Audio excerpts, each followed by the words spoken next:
호흡이라는 것은 우리가 다 알고 있다시피 인체의 산소와 이산화탄소를 배출하는 시스템을 우리는 호흡기계라고 알고 있습니다. 자, 그림을 보시면 폐죠. 폐가 이쪽이 오른쪽이고 이쪽이 왼쪽이고, 이쪽 약간 질환적인 폐를 제가 사진을 올려놨는데, 보통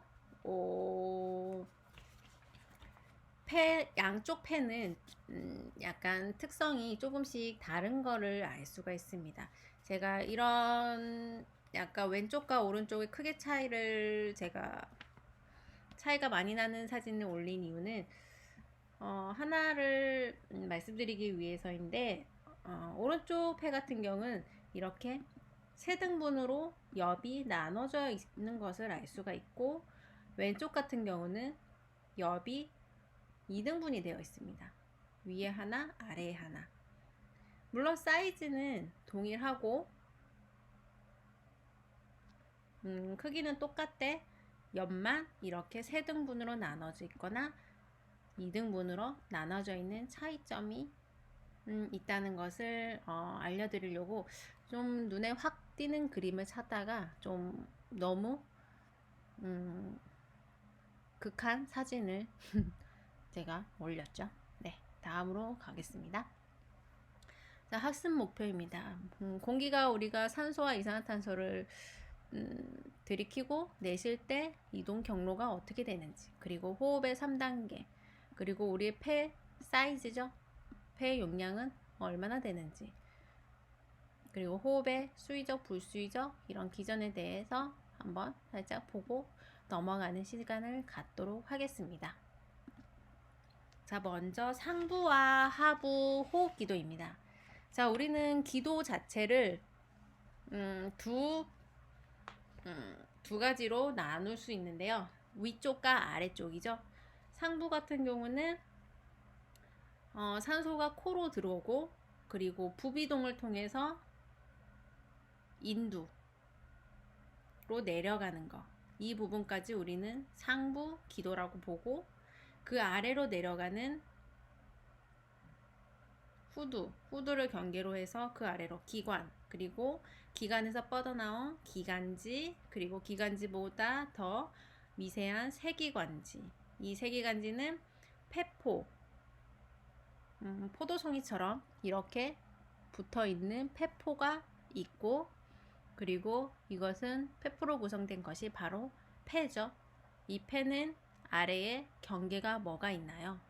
횡격막이 밑을 감싸고 있는 것을 볼 수가 있습니다. 이를 우리는 하부 기도의 구성 요소라고 보시면 되겠습니다.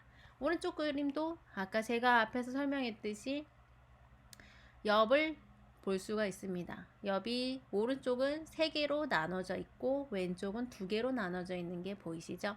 그래서 오른쪽 폐는 상엽, 가장 위에 있는 상엽, 그리고 중간에 있는 중엽, 그리고 가장 아래에 있는 하엽, 그리고 왼쪽 폐 같은 경우는 위, 아래 딱 두 가지로 두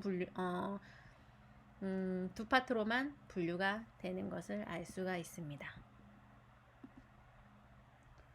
자, 보시면 우리가 코로 숨을 쉬고 내쉴 때 어떻게 이제 그 산소가 들어가는지 알 수가 있습니다. 코 안에 있는 비강, 비어있는 강이죠. 공간이고, 코로 숨을 들이쉬게 되면은 쭉쭉쭉 가서 코 인두를 통해서 기관지로 공기가 들어가게 되고, 그리고 음식물 같은 경우는 입을 통해서, 이게 혀죠. 혀고 입을 통해서 쭉쭉쭉 가서, 이거는 후두개입니다. 후두개가 있기 때문에 음식물이 기관으로 넘어가지 않게끔 도와주는 역할을 하죠. 식사를 할 때는 음식물이 식도로 후두개가 있기 때문에 기관에 넘어가지 않고 식도로 넘어가게 됩니다. 오른쪽 그림을 보시면 식도가 뒤에 있고 기관이 앞에 있고 이쪽에서 호흡을 한다는 것을 화살표 방향으로 나타내 주고 있습니다. 하지만 우리가 흔히 병원을 가게 되면 이렇게 아프신 분들을 보게 되면 목 여기 기관 쪽에 구멍을 뚫게 관을 하나 삽입하는 것을 우리가 볼 수가 있습니다. 이것은 이 관 자체는 이 관이 뚫려 있기 때문에 어때요? 뭐 말씀을 한다고 하시더라도 이 기관에서 공기가 빠져나가기 때문에 말을 명확하게 할 수가 없게 됩니다. 공기가 왼쪽 그림을 보시면 코로 빠지고 들어오는 게 아니라 기관에서 호흡이라기보단 기관에서 공기가 이동이 되기 때문에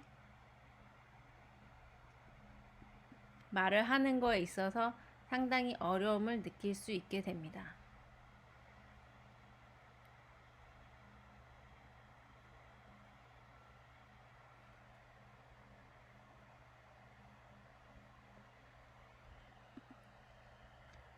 자, 성대를 보시면 성대는 지금 이 부분이 바로 후두개입니다. 여기가 후두개고 그리고 아까 얘기했듯이 이것이 음식이 기관으로 넘어가지 않도록 막아주는 역할을 하는 게 후두개라고 보시면 된다고 했고요. 그리고 이 성대 자체는 우리가 발성 연습을 할 때 많이 사용을 하는 걸로 알고 있죠. 발성 기관으로 좌우에 이렇게 점막이 있게 되고 그리고 공기가 폐나 기관으로 들어가거나 나올 때 이 문을 통과를 하게 됩니다. 그렇게 되면 이 성문의 많이 열리고 적게 열리는 거에 따라서 소리의 높낮이가 조절이 될 수가 있다고 보시면 됩니다. 그래서 가수들이 상당히 높은 음을 내야 되는 가수들은 성대 결절이 많이 일어나죠. 많이 진동, 바이브레이션을 쓰다 보니까 자체 성대 결절이라는 질환을 가질 수 있게 됩니다.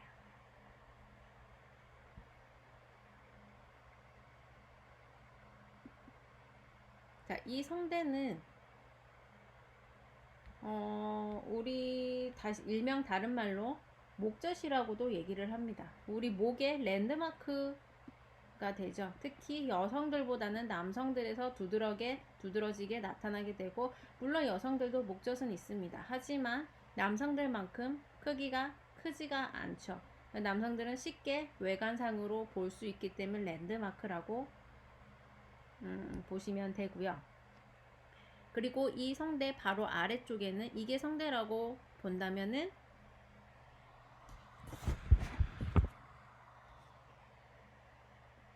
이 아래쪽에 뭐가 있나요? 갑상선이 옆에 붙어 있습니다. 그리고 이 성대는 아담스 애플이라는 용어를 사용하기도 하는데 이 아담스 애플이라는 것은 우리 성경책의 아담과 하와가 나오죠. 아담은 사과를 따먹게 됩니다. 그쵸? 그래서 아담이라는 것은 히브리어로 본다면은 부종, 스웰링이라는 뜻을 갖고 있다고 합니다. 부종이라는 것이 뭐예요? 이게 불룩하게, 팽팽하게 튀어나온 것을 얘기하죠. 그래서 일명 아담스 애플이라는 재밌는 단어를 붙여 놓았다고 합니다. 그리고 이 아담스 애플 위치를 본다면은 아담스 애플이라는 것은 C4 경추 네 번째와 경추 일곱 번째 C7 사이에 기도 그죠? 기도이면서 발성하는 기관으로 C4와 C7 사이에 위치해 있는 것이 아담스 애플이라고 보시면 되고요. 위에는 잠깐 그림을 좀 바꿔볼게요. 위에는 인두가 있고 아래에는 기관이 있고 이 후두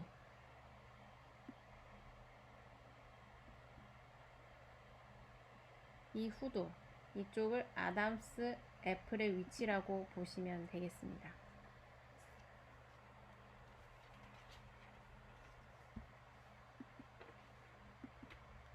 자, 다음은 기관지와 기관으로 넘어가 보도록 하겠습니다.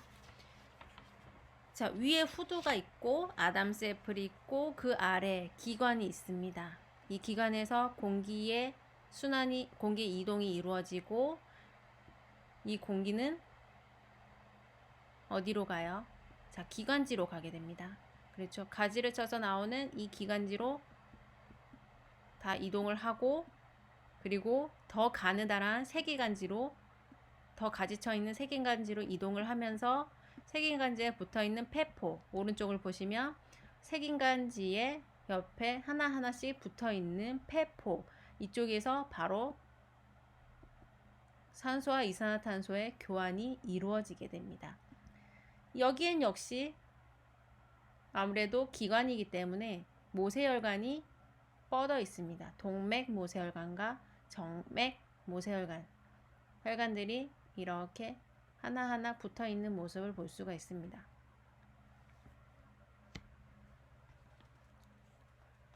그리고 오른쪽 옆에는 3가지 옆이 있고 왼쪽은 2개의 옆이 있다고 말씀을 드렸죠. 그리고 뒤로 가시면 호흡 3단계를 한번 보겠습니다. 자, 먼저 호흡이라는 것이 뭐예요? 공기를 흡입을 하고 그리고 몸 안에 있는 이산화탄소를 바깥으로 방출을 시켜주는 것이 바로 호흡입니다. 환기 혹은 호흡, 들숨과 날숨이 일어나는 것을 호흡이라고 하죠. 자, 먼저 공기를 들이마실 때 어때요? 공기를 한번 들여마셔 볼까요? 쭉 들여마시게 되면은 어떻게 돼요? 갈비뼈가 위로 쭉 올라가는 것이 느껴지고 그리고 갈비뼈가 쭉 올라가면서 가슴이 팽창을 하게 되죠. 그것은 가슴의 공간이 공기를 흡입하기 위해서 점점 넓어지는 것을 의미하고 그리고 그 아래에 있는 폐 바로 경계에 있는 횡격막은 흉곽을 넓혀주기 위해서 횡격막은 내려가야 됩니다. 그렇죠? 그리고 압력이 안쪽이 낮아야지 공기가 쭉 들어오면서 압력을 높일 수가 있습니다.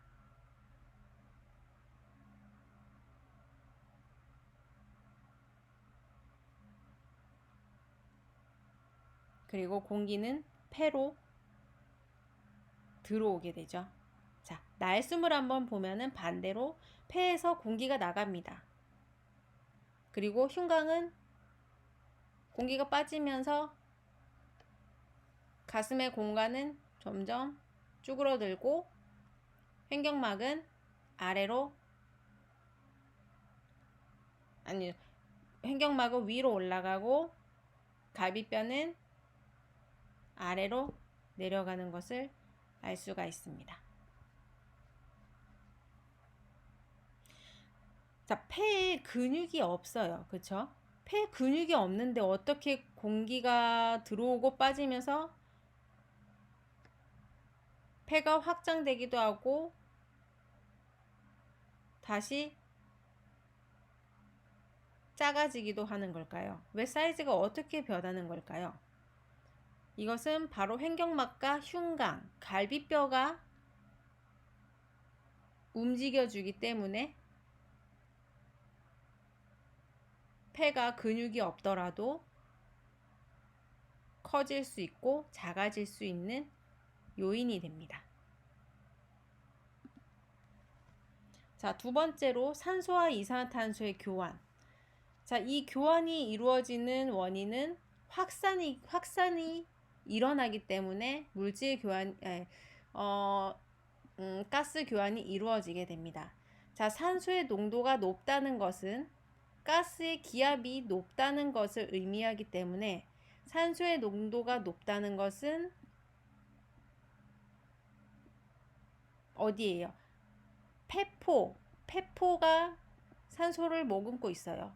폐포가 산소 분압이 모세혈관보다 높다는 것을 의미하고, 그렇기 때문에 산소의 이동 방향은 폐포에서 모세혈관으로 이동을 하게 됩니다.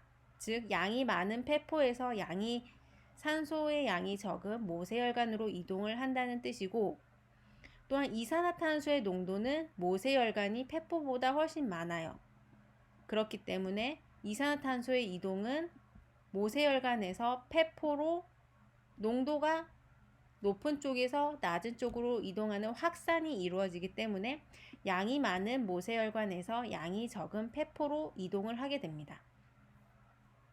그래서 그림을 잠깐 보시면은, 자, 폐포는 모세혈관이 하나하나씩 싸고 있죠. 그렇기 때문에 그 하나하나의 폐포, 하나하나 동그란 이 알맹이, 여기를 하나를 떼서 본다면은 폐포에는 산소가 많고 모세혈관에는 이산화탄소가 많아요.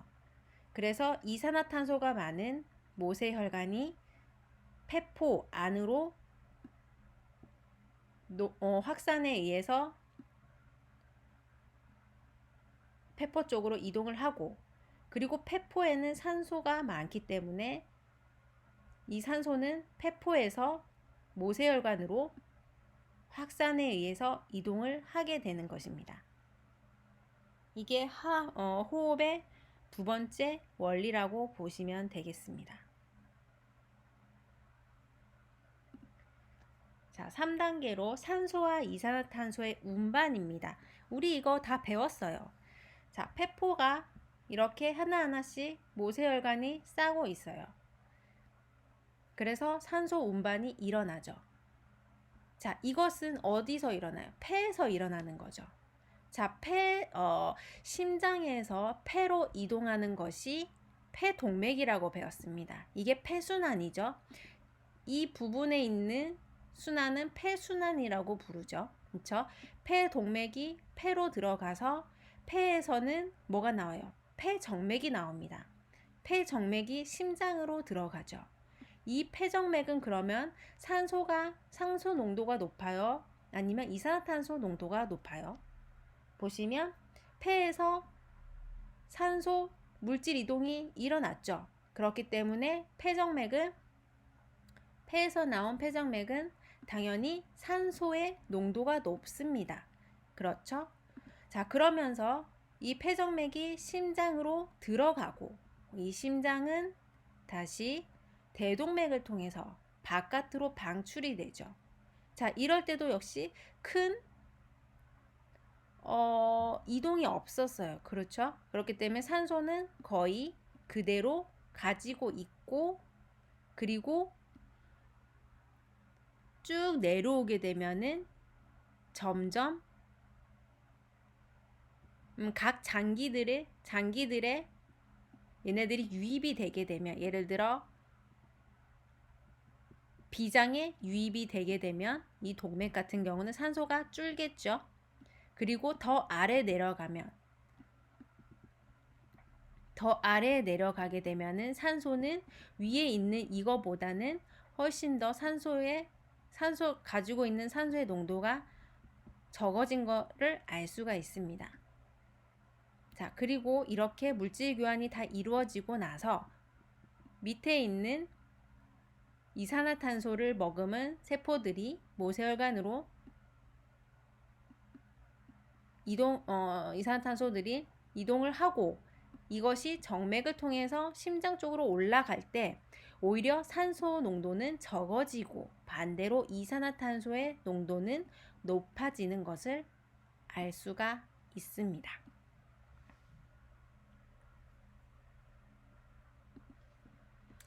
다음은 폐용적입니다. 자, 이거는 용어의 정의라고 보시면 되는데요. 자, 해부학적으로 우리가 호흡, 들숨, 날숨을 할 때, 자, 우리가 100을 들여 마셨어요.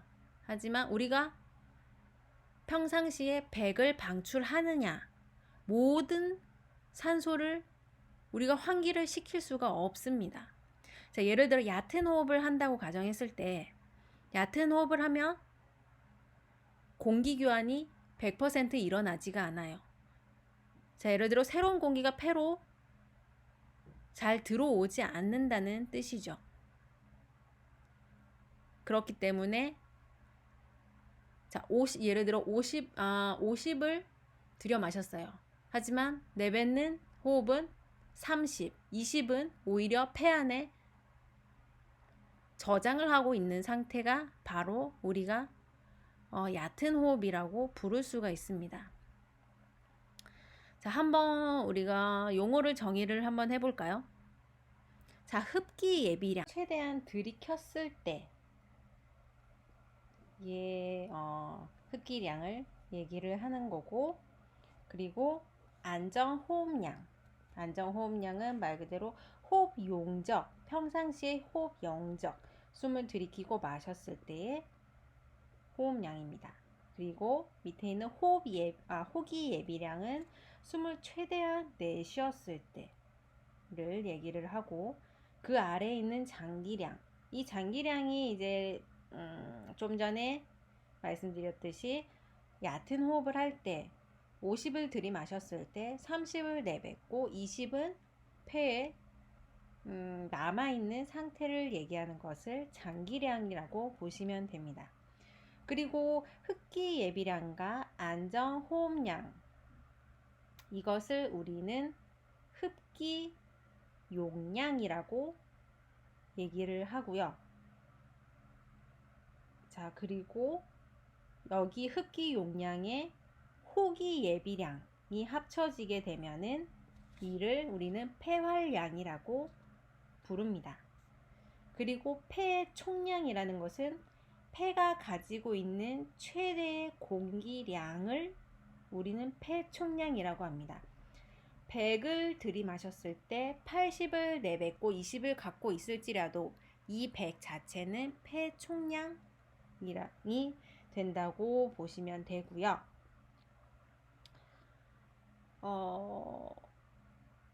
대충 용어의 정의만 알고 계시면 될 것 같습니다. 그리고 다음으로 넘어가면 혈중 산소 포화도입니다. 자, 혈중 산소 포화도라는 것은 혈액 내에 산소가 헤모글로빈, 적혈구에 있는 헤모글로빈과 결합을 한다고 예전에 배웠는데요. 자, 이같이 혈액 내 산소와 결합한 이 헤모글로빈의 양이 전체 헤모글로빈의 양에서 차지하는 비율이 몇 %인지 나타내는 것을 이 산소 포화도 그래프라고 보시면 되는데,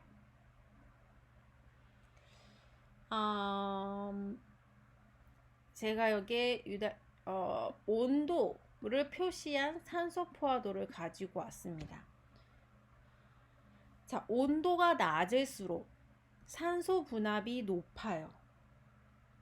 자, 저체온일수록, 자, 온도가 낮은 저체온일수록 산소 요구량, 산소 분압이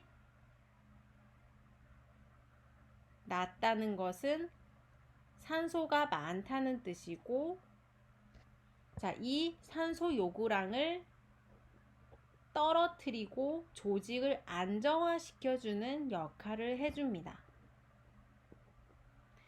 자, 그래서 온도가 높아질수록 산소 요구량은 점점 증가를 하게 됩니다. 산소 요구량이 점점 증가가 됨으로써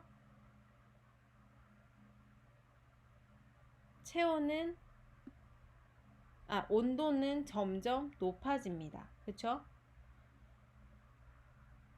자, 운반되는 산소의 양은 적혈구 주위에 있는 산소 분압과 그리고 적혈구 내에 있는 헤모글로빈의 수에 의해 결정이 되는 것이 산소의 양인데, 자, 산소 분압은 바로 산소의 농도입니다. 농도를 의미를 하고, 자, 체온이 올라가면 올라갈수록 산소 해리 곡선은 변화가 일어납니다. 요구되는 산소의 양은 점점 증가를 한다고 보면 되는데, 자, 다시 말해 저체온으로 갈수록, 그러면 저체온으로 갈수록 산소에 요구되는 요구량이 낮아지게 되죠. 이것은 결국 우리 몸 안에 있는 조직을 안정화시켜주는 역할을 하기도 하는데, 예를 들어 심장 수술을 한다고 가정했을 때 우리 수술실에 들어가면 상당히 기온이 낮은 것을 볼 수가 있습니다. 상당히 춥습니다. 이것은 왜 그러냐면 심장 수술을 할 때 어떻게 보면 정말 큰 수술이죠. 그렇게 심장을 정지시킨 상태에서 우리 몸에 있는 기관을 멈춘 상태에서 수술이 진행이 되기 때문에 우리 몸은 조직화적으로 상당히 안정된 상태가 유지가 되어야 됩니다. 그게 가장 중요한 부분 중에 하나가 이런 온도입니다. 온도가 낮을수록 우리 몸은 조직적으로 보호를 하게 되고, 그만큼 수술적인 면에 있어서도 안전하게 수술이 이루어질 수 있게 되는 이유가 또 이런 이유에서이고요. 그리고 또 다른 예로 체온이 높아져서 달리기를 한다고 가정했을 때, 달리기를 하게 되면은 우리 몸의 온도는, 체온은 높아지게 됩니다. 그러면서 뛸수록 우리는 어때요? 숨을 가빠하죠. 그것은 요구되는 산소가 더 많기 때문에, 산소를 더 필요로 하기 때문에 우리는 가쁜 호흡을 하게 되고, 또 심박동수는 증가를 하게 됩니다. 이것도 역시 이 산소 해리도 곡선을 통해서 알 수 있는 부분이 되겠습니다.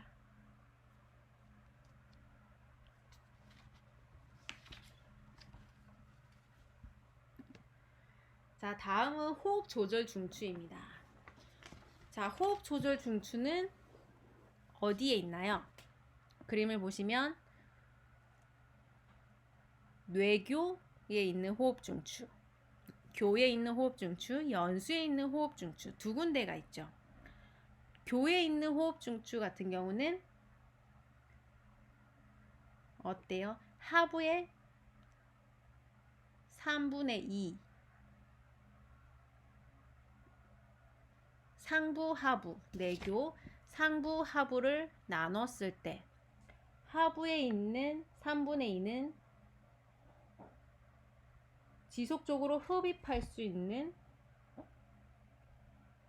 조절 중추고, 그리고 상부의 3분의 1은 지속적으로 흡입할 수 있는 중추를 억제를 하고 호흡에 리듬을 주는 호흡 조절 중추라고 보시면 됩니다.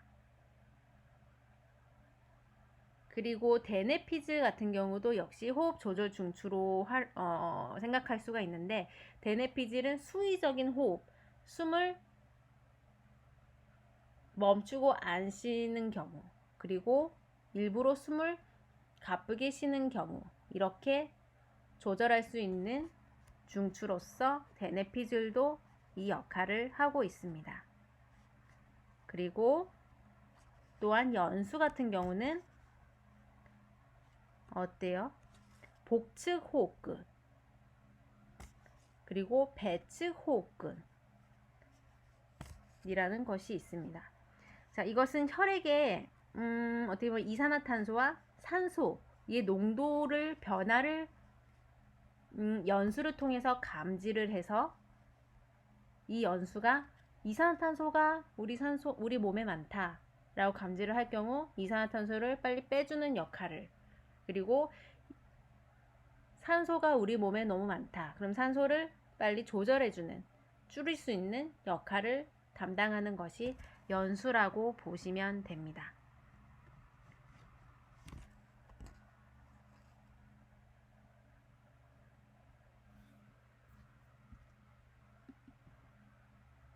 자, 여기 뒤에는 제가 말씀드린 부분이 그대로 글로 정리가 되어 있습니다. 자, 서술형 퀴즈입니다. 자, 폐 중에서 여러 가지 폐 질환이 있는데요. 그런 다양한 질환들 중에 두 가지에 대해서 한번 질환명을 써주시고 그 두 가지에 대한 질환에 대한 설명을 한번 서술형식으로 작성해 주셔서 제출해 주시면 되겠습니다. 제출 기간은 마찬가지로 이번 주 일요일까지 제출을 해 주시면 되겠습니다. 그럼 수고하셨습니다.